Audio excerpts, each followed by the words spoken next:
தமிழகத்திடம் இருந்து பெற்ற வரியை விட மத்திய அரசு கூடுதல் நிதியை கொடுத்துள்ளதாக மத்திய நிதியமைச்சர் நிர்மலா சீதாராமன் இன்று தெரிவித்துள்ளார்.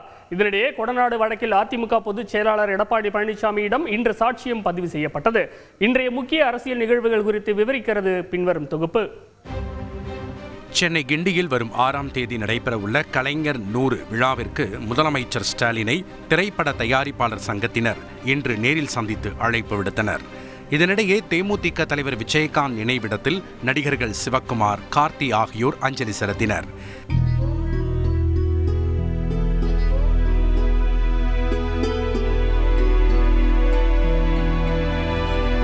சென்னையில் வருகிற 7 மற்றும் 8ஆம் தேதிகளில் நடைபெறவுள்ள உலக முதலீட்டாளர் மாநாடு ஏற்பாடுகள் குறித்து அதிகாரிகளுடன் முதலமைச்சர் ஸ்டாலின் இன்று ஆலோசனை மேற்கொண்டார். இதனிடையே சென்னையில் நடைபெற்ற நிகழ்ச்சி ஒன்றில் பேசிய மத்திய நிதியமைச்சர் நிர்மலா சீதாராமன், தமிழகத்திடமிருந்து பெற்ற வரியை விட மத்திய அரசு கூடுதல் நிதியை கொடுத்துள்ளதாக தெரிவித்துள்ளார். ஜிஎஸ்டி பத்தி எப்போதும் கேள்வி கேட்பாங்க. நம்ம ஊர்ல கலெக்ட் பண்ற ஜிஎஸ்டி உங்களுக்கு வரது இல்லைங்க, முழுமையா உங்களுக்கு தான் வருதுங்க.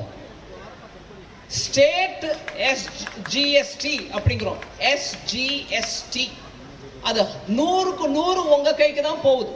ஏதோ தமிழ்நாட்டின் மேல விரோத மனப்பான்மையுடன் உங்களுக்கு வர வேண்டிய பணம் இல்லை கேரளாவுக்கு போக வேண்டிய பணம் நாங்கள் கொடுக்காம வச்சுக்கலைங்க. மாசாந்திரம் அந்தந்த டேட்ல போக வேண்டிய பணம் அந்தந்த ஸ்டேட்டுக்கு போகுது. மறுபுறம் அனைத்து குடும்ப அட்டைதாரர்களுக்கும் பொங்கல் தொகுப்புடன் 1000 ரூபாய் வழங்க வேண்டும் என தமிழக அரசை எதிர்க்கட்சி தலைவர் எடப்பாடி பழனிசாமி வலியுறுத்தியுள்ளார்.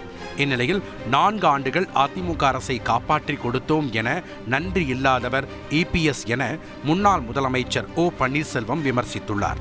இந்த எடப்பாடி பழனிசாமி மீது அமமுகவுடைய பொதுச் செயலாளர் டிடிவி தினகரன் நம்பிக்கையில்லா தீர்மானம் கொண்டு வந்தபோது அந்த தீர்மானத்தை டிடிவி தினகரனோடு சேர்ந்து நான் ஆதரித்திருந்ததால் பழனிசாமியுடைய அந்த அரசு அன்றைக்கே கவிழ்ந்திருக்கும். ஆனால் அந்த நன்றி கொஞ்சம் கூட இல்லை. இதேபோல் அமலாக்கத்துறையால் கைது செய்யப்பட்டுள்ள செந்தில் பாலாஜியின் நீதிமன்ற காவலை ஜனவரி 11ஆம் தேதி வரை நீட்டித்து சென்னை முதன்மை அமர்வு நீதிமன்றம் உத்தரவிட்டுள்ளது. இது ஒரு பக்கம் இருக்க, நாடாளுமன்ற தேர்தல் குறித்து சென்னையில் வருகிற 8ஆம் தேதி இந்திய தேர்தல் ஆணையம் ஆலோசனை மேற்கொள்ள இருப்பதாக அறிவிக்கப்பட்டுள்ளது. செய்தியாளர் பாஸ்கரன் வழங்கும் கூடுதல் தகவல். தமிழகத்தில் நாடாளுமன்ற தேர்தல் ஒரே கட்டமாக நடைபெற உள்ளது. தேர்தல் தேதி என்பது வருகிற 8 மற்றும் 9 ஆகிய நாட்களில் நடைபெறக்கூடிய தேர்தல் ஏற்பாடுகள் தொடர்பாக தேர்தல் ஆணையம் நடத்தப்படக்கூடிய கூட்டத்தில் முடிவு செய்யப்பட உள்ளது. அதன் அடிப்படையில் இறுதி வாக்காளர் பட்டியல், தேர்தல் பணியாளர்கள், தேர்தல் பாதுகாப்பு குறித்து இறுதிக்கட்ட ஆலோசனை சென்னையில் நடைபெற உள்ளது. ரஞ்சித், நன்றி பாஸ்கரன். செய்திகளை உடனுக்குடன் தெரிந்து கொள்ள உடனே சப்ஸ்கிரைப் பண்ணுங்க.